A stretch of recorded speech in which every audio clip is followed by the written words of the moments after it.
I think Darren Muji really knows what he's doing here, and you got to give Glenn credit too. I mean, let's be honest. I mean, we're all concerned about him being the right guy to be the head coach, and look, we all want him to be. I mean, let's be real. As bad as Glenn was last year, and we think he is, you're a Jet fan. You want this guy to succeed. I'm sick and tired of the revolving door of head coaches every 3 years, 2 years, 4 years, and we got a new guy. So I want Glenn to be the guy. But they did a brilliant job in this draft. Brilliant job. Let's start with David Bailey. There was a lot of conjecture. Is it going to be Bailey? Is it going to be Reese? The Jets were picking Bailey from the day from the end of the combines. The Jets knew this was the guy they were picking. They made a big deal about it when they didn't have him come into Florham Park. He was scheduled for a visit. He didn't come. Oh, they're not going to. No. They knew all along they were drafting him. And not only is this guy a phenomenal pass rush, he had this unbelievable year at Texas Tech, 14 and a half sacks, helped lead them into the playoff last year and all before they lost that game to Oregon, and it wasn't his fault. Their defense played great in that game. The offense did nothing against Oregon. This guy, a lot of this is about character too. This guy graduated Stanford in 3 years. What? 3 years he graduated Stanford, and then he took the money to go to Texas Tech and play in that what's really becoming a big time program. I love Bailey, and I'm going to tell you right now, I want Bailey. I expect Bailey, and let's not sugarcoat this at all. I expect Bailey to be Myles Garrett. I expect Bailey to be Bruce Smith. This guy was the second overall pick in the draft.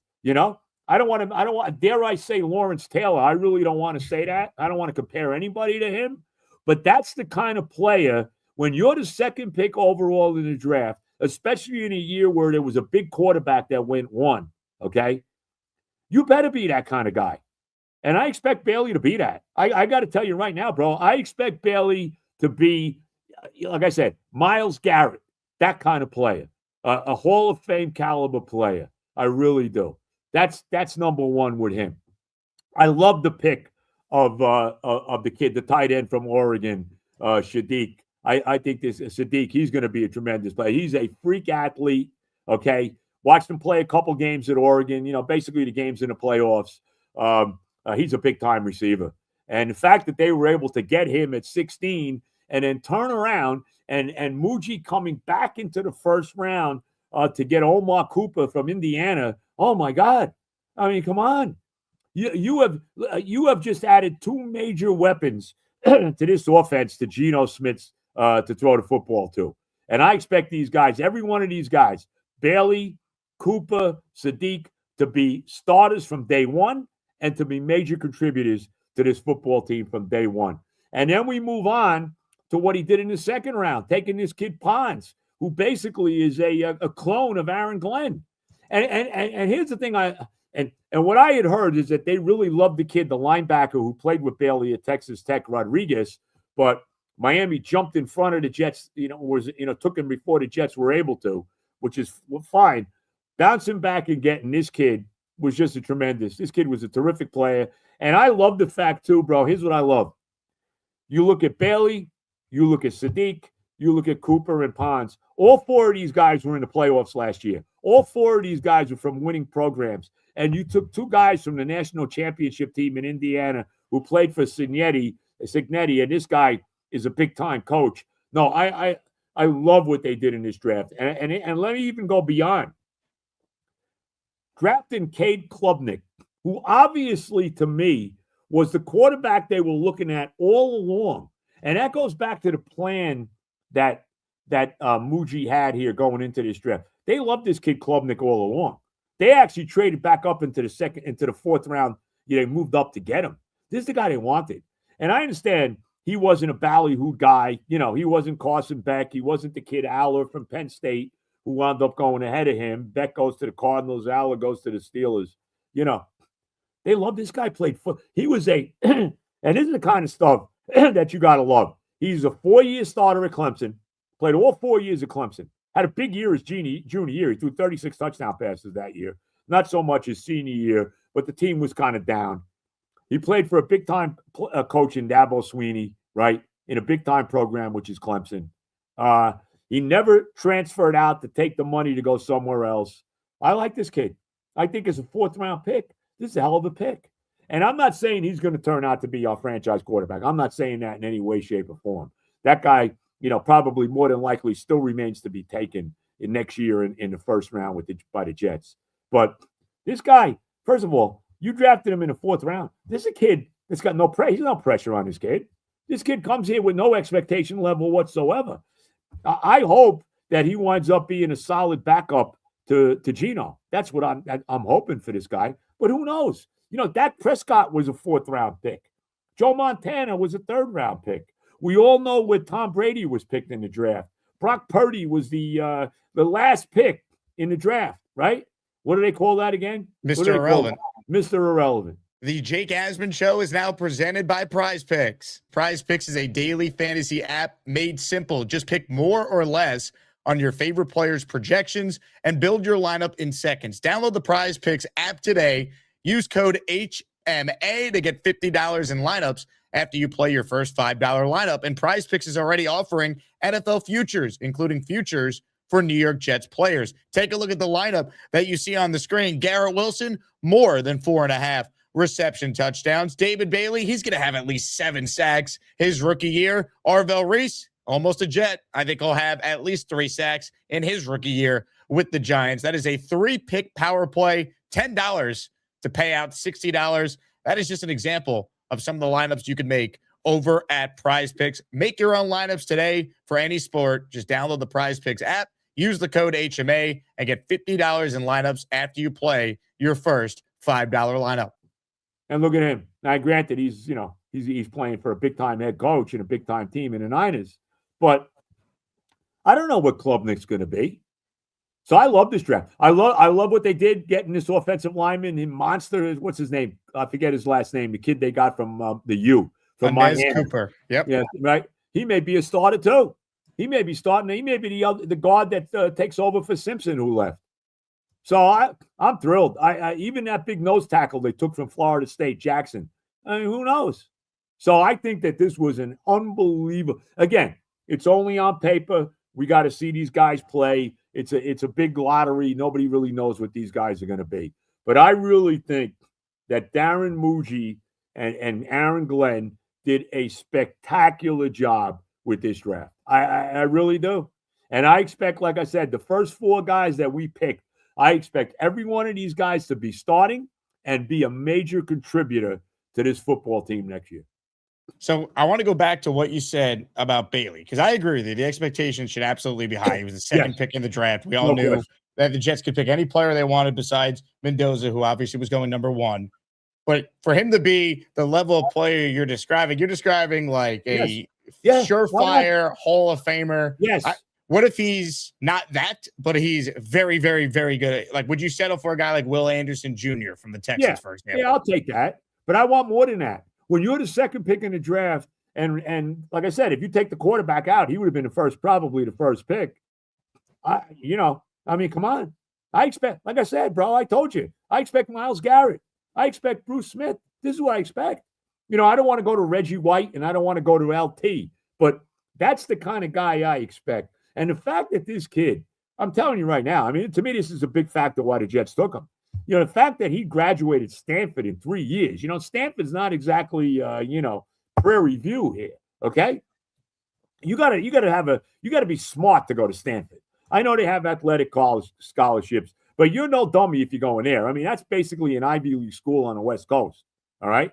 So the fact that he graduated there and he took the money with 1 year of eligibility left to go play at Texas Tech and help lead them into the college playoff. I love this kid. You can talk about Arvell Reese all you want. And look, the Giants, he fell right to the Giants at 5. And yeah, I'm sure he's going to be a real nice player for them. Did that bother you? Because obviously the big debate was Reese versus Bailey. Reese might have the higher ceiling, Bailey the more production. They were taking, like I said, they were taking Bailey all the way. There was never you never bought into it because there was a lot of buzz that, well, the Jets, they canceled the visit with David Bailey. So would you really take a guy 2nd overall and give him $60 million guarantee that you didn't spend every second that you had available with the guy? Yeah, that they knew. They knew already. They knew. And that's what I love about this with Muji and what they've done. They had a plan all along, bro. They went into this draft They had a plan, okay? If you think they didn't have a plan, you got to be kidding yourself. They knew exactly what they were going to do. They were never going to take Ty Simpson with the 16th pick. They couldn't anyway because the Rams took him at 13. They were never, ever going to do that. They knew all along what they were doing here. And even with the quarterback, this is the you can say whatever you want. This is the quarterback they were targeting all along. And I, had some people say, what are you doing? No. They knew what they were doing. They traded up in the 4th round to get this guy. So they obviously wanted him. Why they didn't just take him at 103, though, I don't understand. Because that's my only gripe with it. Like you had 3 forwards. Because they felt that they didn't have to. That's risky with a quarterback, though. That's the only thing. Okay, but nobody was talking about, let's be honest, bro. Nobody was talking about Cade Klubnik. Who was talking about him? Nobody. All right? No, people thought he was going to go in the 6th or 7th round. What? People thought he was going to go in the 6th or 7th round. That's right. But when you really look at him, and I saw him play a little bit at Clemson, like I said, he's a 4-year starter. I loved he played a lot of football there. This isn't Simpson who played 15 games and here I am, And he went to a great spot because he's not going to play for a while. He's going to sit for a couple of years behind Stafford, and he's in a perfect spot with McVay and all that. He'll probably turn out to be pretty good. But I love that they did that. I love this draft. There's no other way. Now they got to make it happen. I mean, it's got to happen on the field. But I don't know if I've ever loved the draft as much as I love this one. I got to tell you. And the fact that he wound up to got into the 1st round to get Cooper as well.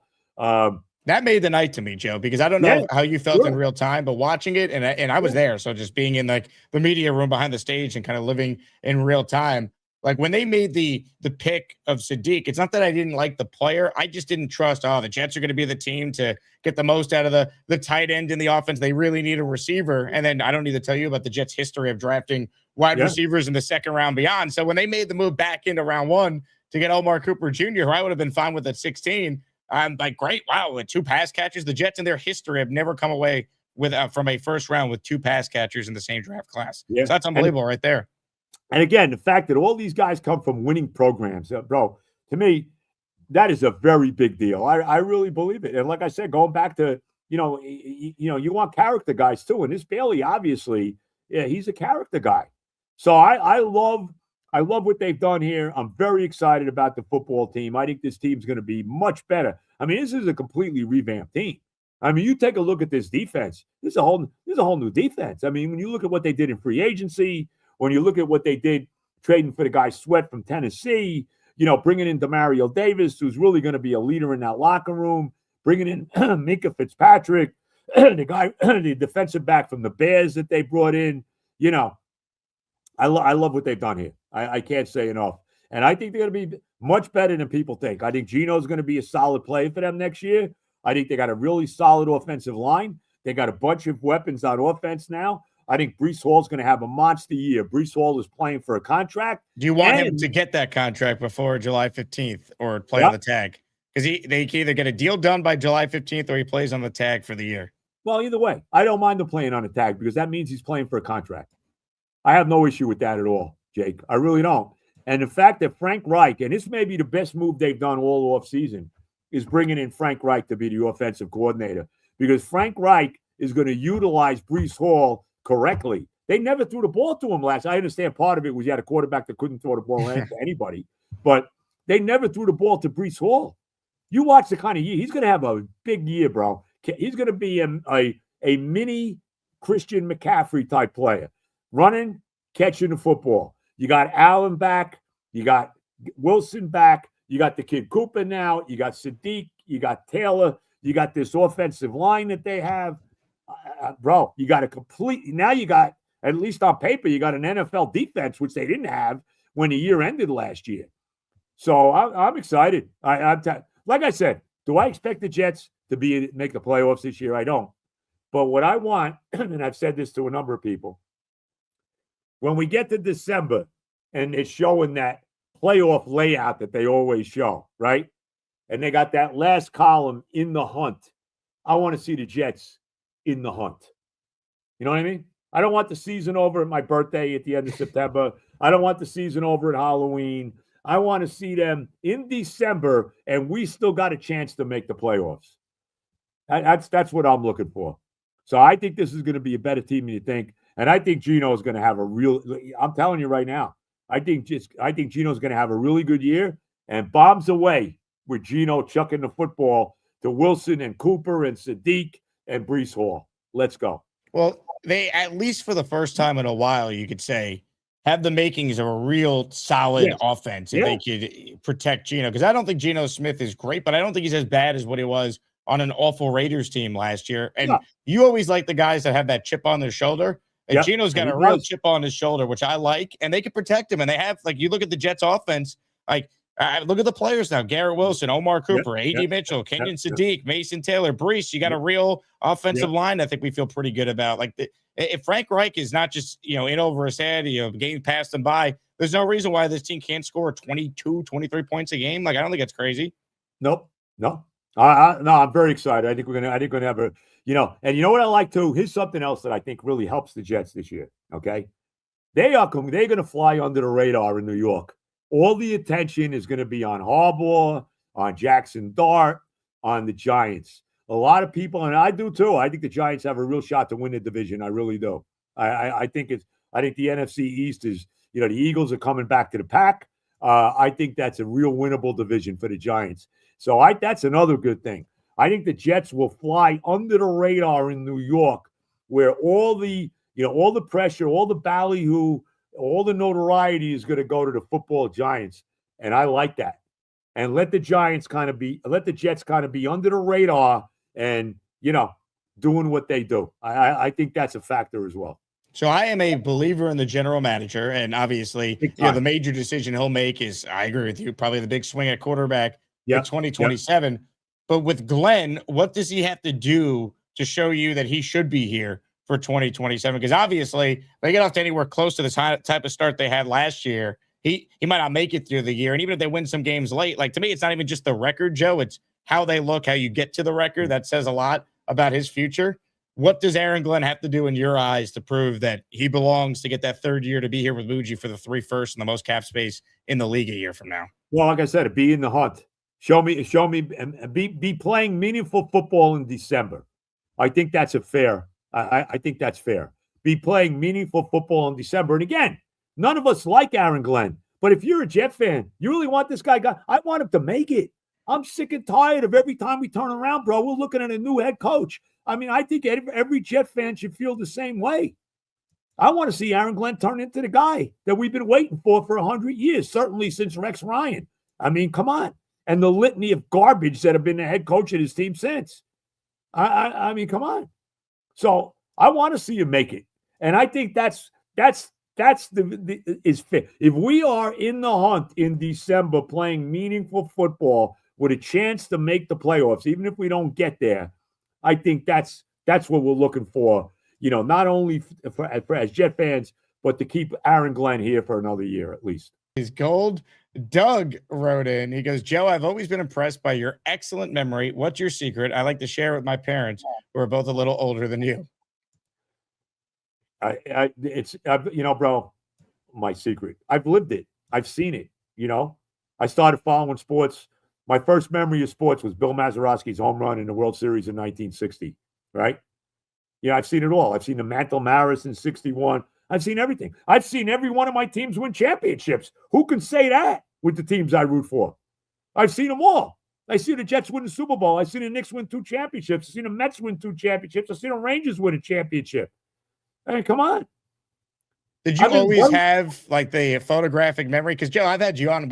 You brought up games that Joe Namath was dropping back in 1969 that you could vividly remember the play call and the down and distance and the situation. Like, have you always had that memory with everything in life, or is it mostly sports? I'm into a lot of different things. I mean, I think you know that. I think I'm very, very into the political world right now and what's going on in the country and everything. You know where I stand on that.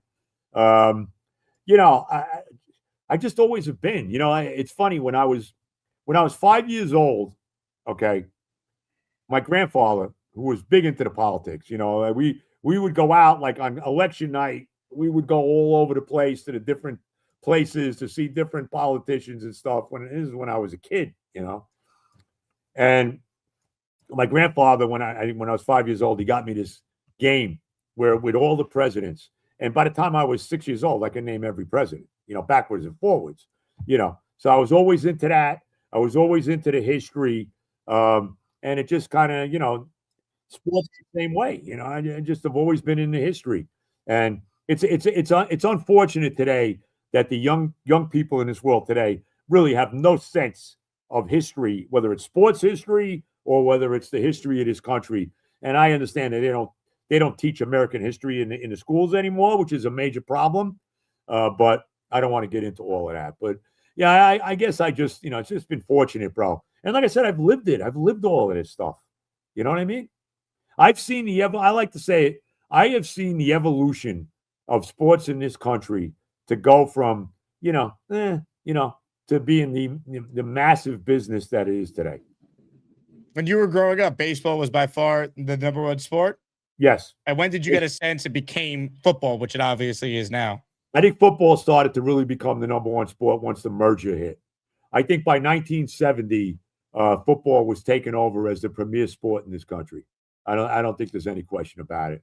I think the Jets Super Bowl, all of that was a major factor. But I think by the time the NFL and AFL merged, we were starting to see how the NFL was really taking off, with all the TV, the television of it, being on TV and all of that. I think that was, I'll say 1970. I'll say that. And Namath and that Super Bowl team had a lot to do with that merger. Yes. Yeah, of course. Hey, here's the deal. Just got no chance unless you click on that like button. And you got to make sure you subscribe to the Jake Asman Show. You don't, you can get the f*** out. Now let's go, Asmaniacs. We're built for this shit.